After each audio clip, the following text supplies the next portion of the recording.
Vous êtes très nombreux à aller en récolter tous les ans parce que c'est quand même vachement bon. On en parle avec vous, Roland Mat, bonjour. Bonjour Xavier. C'est l'ail des ours. Oui. Un petit nom latin, s'il vous plaît. Oui, parce que vous me le réglez. Le nom latin. Ouais. Allez, Roland. Allium ursinum. Merci.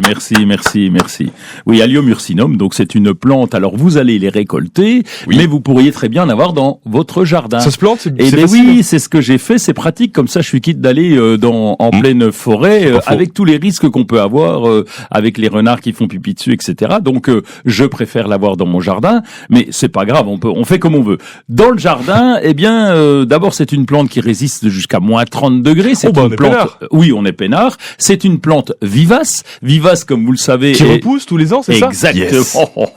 En 6 mois, on a fait des progrès monstrueux qui repoussent chaque année. Et donc, et en plus, c'est une plante qui finit par se développer. Donc, vous voyez, moi, j'ai mis 2 petits carrés potagers sous des arbres parce que c'est une plante qui aime bien l'ombre, qui préfère l'ombre. Et chaque année, ça se développe et ces carrés potagers ne servent qu'à ça, qu'à avoir l'ail des ours au printemps. Et il y a des fleurs à la fin? Oui, il y a des fleurs. Oui, Il y a donc c'est des décoratif en plus de ça. C'est magnifique.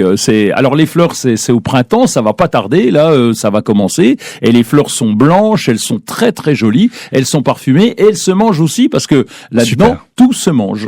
Justement, on le mange comment? Alors là, vous avez du choix. Hein. On peut faire. Qu'est-ce qu'on peut faire? J'ai déjà mangé du pesto à l'ail des ours. On peut rajouter les feuilles en salade, même crues comme ça. Ça a un petit goût d'ail, de toute façon. Donc vous allez sentir très fort l'ail. Faites gaffe à pas en manger trop. Et puis ça se met dans plein de plats. Ça se mange avec du fromage, par exemple. Enfin bref, c'est très bon. Juste le détail, c'est qu'elles perdent un petit peu de goût à la cuisson. Donc c'est le seul problème, mais c'est pas grave, on peut le manger quand même de différentes manières.